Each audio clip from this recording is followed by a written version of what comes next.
श्री गुरवे नमः। उपस्थित भाइयों बहनों, आप सब लोगों का इस सत्संग में हार्दिक स्वागत है। आइए कुछ ज्ञान की चर्चा करें। उससे पहले गुरु वंदना करते हैं, ईश वंदना करते हैं।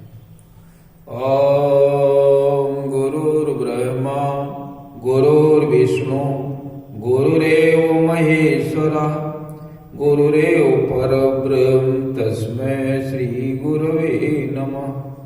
अखंड मंडलाकारं व्याप्तं येन चराचरं तत्पदं दर्शितं येन तस्मै श्री गुरवे नमः। मातृवत लालयित्री च पितृवत मार्गदर्शिका नमो अस्तु गुरुसत्ताय श्रद्धा प्रज्ञायुता चया। ओम श्री गुरुवे नमः।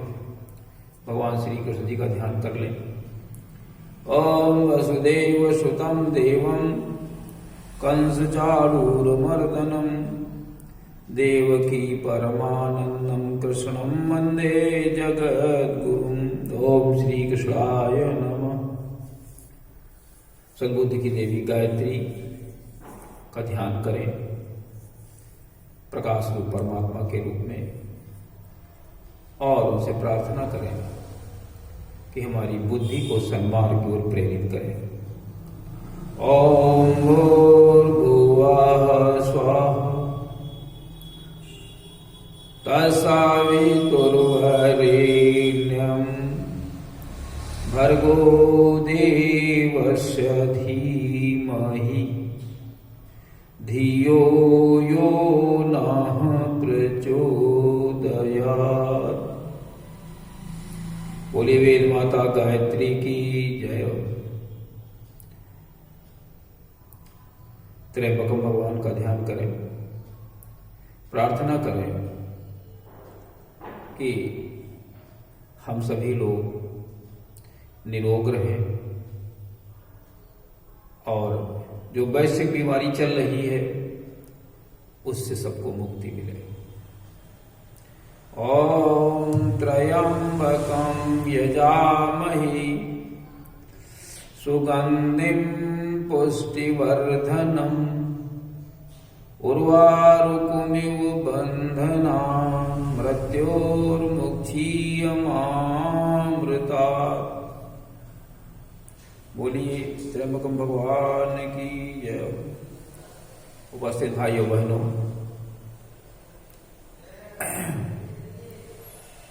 पिछले सत्संग में हम लोग कैकेयी और राजा दशरथ के बीच की वार्ता को सुन रहे थे। कैकेयी ने 2 वरदान मांग लिए, एक से भरत को राजगद्दी और दूसरे से राम को 14 वर्ष का वनवास। राजा को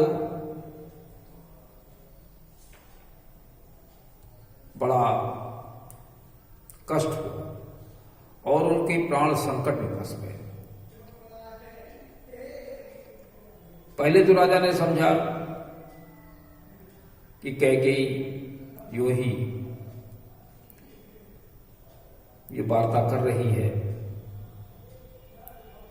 लेकिन जब वो सीरियस हो गई, जब गंभीर रूप उसने बना लिया और भयंकर दिखने लगी, तो राजा ने फिर उसके पैर पकड़ लिए, बैठाया और समझाने लगे कि देखिए, अगर आप दूसरा वचन ये नहीं छोड़ती, पहला वचन हम पूरा कर देंगे, भरत को युवराज बना देंगे, लेकिन दूसरा आप जो मांगा है वरदान, ये वापस ले लो, नहीं तो इसका परिणाम क्या होगा, मेरी मौत हो जाएगी। प्रेम से मेरा, राम से मेरा इतना प्रेम है, राम मेरा हृदय है, और तुम्हें कलंक लग जाएगा, और ये उत्तरोत्तर बहुत दिनों तक चलता रहेगा। भरत राजगद्दी स्वीकार नहीं करेंगे, राम जंगल को निश्चित चले जाएंगे, नहीं रुक सकते। यहां सब बिल्कुल व्यवस्था अस्त व्यस्त हो जाएगी, वीरान जैसा अयोध्या लगने लगेगा। इसलिए मान जाओ मेरी बात को, पैर पकड़ लिए, बंधन विनय करने लगे कि इस सूर्यवंशी सूर्य कुल का जो वृक्ष है उसके लिए कुल्हाड़ी मत बनो, उसको काटो नहीं। बहुत मुश्किल से ये वृक्ष तैयार हुआ है और तुम थोड़ी सी ही बात के लिए इसको तहस नहस कर दोगे। कहते हैं गई पद विनय कीन बैठारी, और चंदिन कर कुल होसी कुठारी।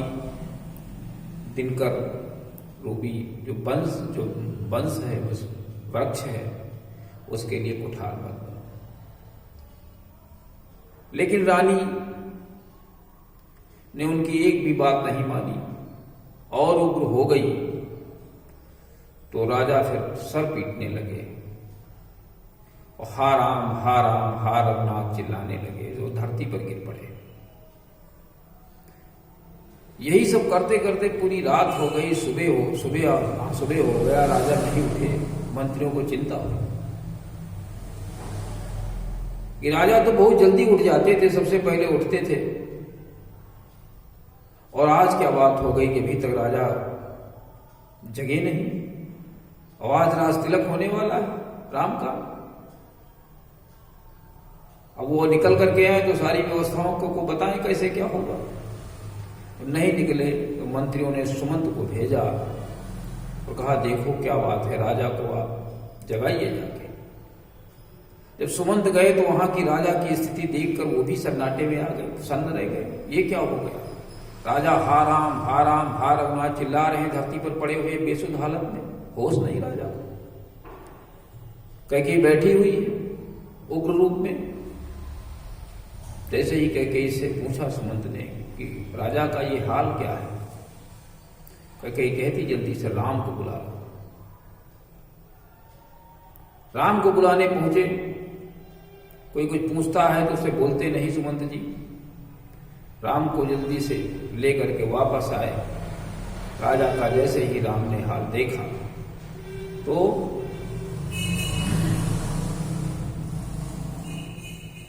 राम भी सन्नाटे में आगे सन्न हो गए कि ये क्या हाल हुआ। राजा बेसुध पड़े हैं, राम राम होश नहीं, राम राम चिल्ला रहे। कैकेयी से पूछा माता जी ये क्या हाल हो गया पिताजी का। तो कहती है कैकेयी कि हमने 2 वरदान पहले मांगे थे, ये धरोहर के रूप में पड़े थे, तो मैंने 2 वरदान मांगे, जो मेरी समझ में जो मुझे अच्छा लगा वो मांगे, उसी के कारण ये ऐसा हाल हुआ है। एक तरफ तो तुम्हारा प्रेम है, एक तरफ तुम्हारी चिंता है, और दूसरी तरफ वरदान प्रतिज्ञा है। उसी के बीच में राजा की ये स्थिति बनी हुई है। अगर तुम राजा के वचनों को सिर पर धारण कर सको तो इनकी ये स्थिति ठीक हो सकती है, इनका कष्ट दूर हो सकता है। तो कैकेयी क्या कहती है राम से, तेन कहे नित्मयी तुई वरदाना, मांगे जो कुछ मोहि सुहाना। जो मुझे अच्छा लगा मैंने उसे मांग लिया, बताया भी हो। एक वरदान से भरत को राजगद्दी और दूसरे से राम को 14 वर्ष का वनवास।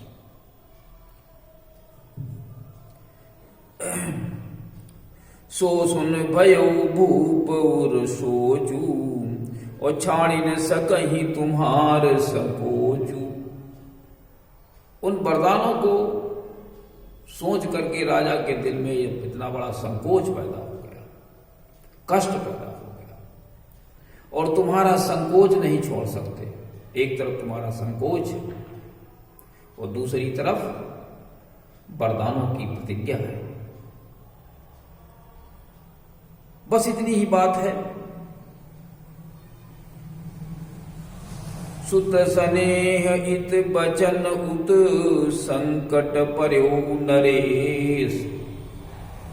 आपका प्रेम स्नेह, उधर वचन का संकट, प्रतिज्ञा का संकट, इसी के बीच में नरेश फंस गए, राजा फंस गए। इत उत संकट पर्यो नरेश, और सकहु तो आयस धरहु सिर मेटहु कठिन कलेश। अगर आप वचनों को सर पे धारण कर लें, वचनों को स्वीकार कर लें उनके, तो ये संकट दूर हो जाएगा, ये संकट दूर हो जाएगा। ये सब कठिन बातें हो गई।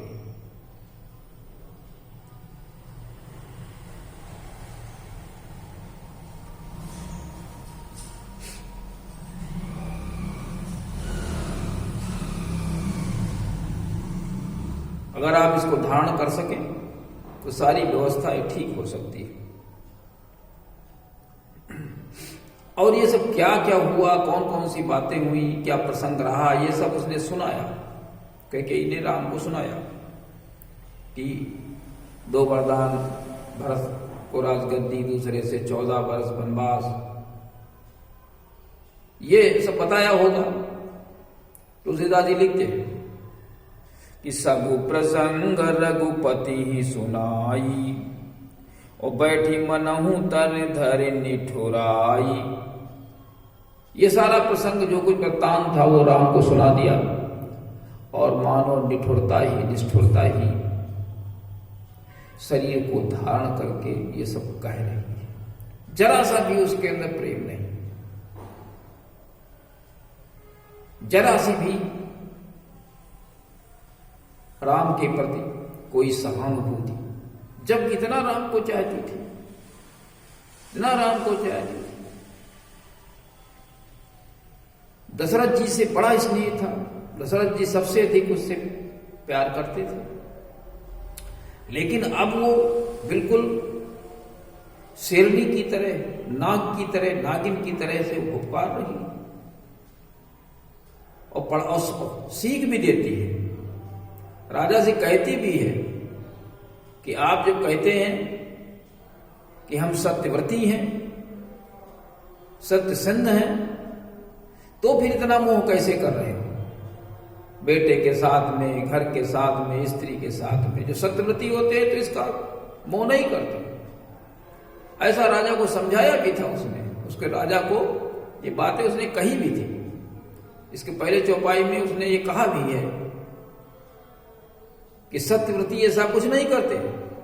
तनुतीय तनय थाम धनु धरनी, और सत्य संध कहूं तृण समबरनी। जो सत्य सिद्ध होते हैं उसको तिनके के समान गिनते हैं, ऐसा कहा गया। ये सब बातें जो कुछ भी हुई, ये सब राम को बड़ी निष्ठुरता के साथ में कैकेयी ने बताई। राम बड़े खुश हो गए। राम तो चाहते थे कि हम जंगल को जाएं और राक्षसों का संहार करें। उनका अवतार ही इसलिए हुआ था, तो उनको कोई इस प्रकार का कष्ट नहीं हुआ, मनोमलिनता नहीं। वो बड़े प्रसन्न हुए कि हम जाएंगे तो जंगल में मुनियों से, समूहों से मुलाकात होगी, तरह तरह की सब व्यवस्थाएं देखने को मिलेंगी, समाज की सेवा करने का मौका मिलेगा। यहाँ तो अयोध्यावासी सेवा करते थे, अब जाएंगे तो पूरी उधर की जनता की जितनी भी है उनकी सबकी सेवा करेंगे। तो क्या कहते हैं कैकेयी से कि माता जी वो पुत्र बड़ा भागी होता है, बड़ा भाग्यवान होता है जो माता पिता के वचनों का पालन करता है। हमें तो ऐसा मौका मिल रहा है माता पिता वचन पालन करने का। सुन जननी सोई सुत बड़ भागी, जो पित मातु बचन अनुराग। माता पिता के वचनों का जो अनुरागी है, जो माता पिता का पालन करने वाला, वो सुत बड़ भागी होता है, बड़ा भाग्यवान होता है, बड़ा ही श्रेष्ठ होता है। तनय मातु पितु तोष निहारा, और दुर्लभ जननी सकल संसारा। वो पुत्र जो माता पिता को अपने कार्य से संतुष्ट कर दे, श्रेष्ठ पुत्र होता है।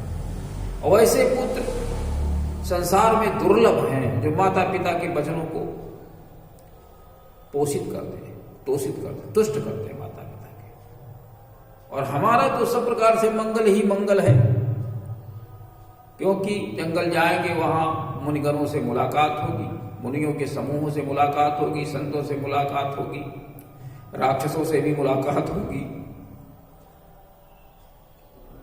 कुछ धर्म की स्थापना का कार्य हम करेंगे। क्या कहते हैं? मुनिगण मिलन विशेष बन, और सब ही भांति हित मोर, और तेहिमा पितु आयसु बहुरी, सम्मत जननी तोर। मेरा तो मंगल ही मंगल है, वहां मुनिगणों मुनि समूहों से मेरी मुलाकात होगी जंगल में, और फिर पिता की आज्ञा का पालन होगा, और उसमें आपकी सम्मति भी है। तो इसलिए हमारा तो सब प्रकार से मंगल ही मंगल है। भरत राज गद्दी मिल जाएगी, मुझे तो बड़ी ही खुशी होगी। और हम जंगल में जाएंगे, वहां और आनंद ही आनंद है। तो आज इस प्रसंग में जो ज्ञान की बातें हुई, वो ये हुई कि हमें अपनी जिद पर अड़िग नहीं रहना चाहिए। अगर कोई ऐसी समस्या आती है तो माता पिता, गुरु और पति के अनुसार अपने जीवन को चलाना चाहिए।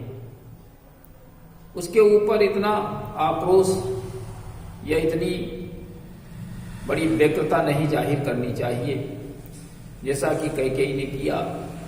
लेकिन ये जो कुछ भी हो रहा है, ये सब दैवी प्रेरणा से हो रहा है।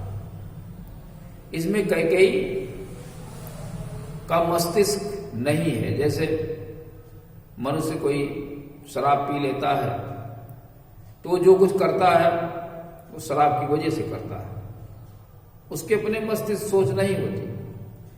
इसी प्रकार देवताओं की व्यवस्था के अनुरूप कार्य कर रहे हैं, उसका अपना मस्तिष्क नहीं कार्य कर रहा है, देवताओं का मस्तिष्क ही कार्य कर रहा है।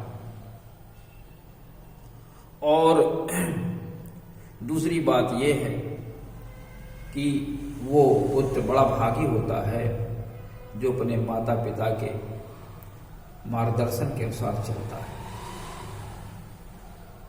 उनको तुष्ट करता है। वो सुध बहुत बड़भागी होता है। माता पिता जो कहें उसका वो पालन करे, उसको हम कहते हैं अनुरागी कहते हैं। माता पिता के अनुसार चलने वाला व्यक्ति बड़ा ही श्रेष्ठ होता है।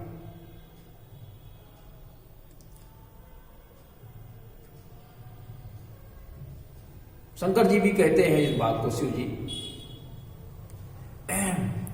कि मातु पिता गुरु प्रभु कहे बानी, और बिनहि विचारी करी शुभ जानी।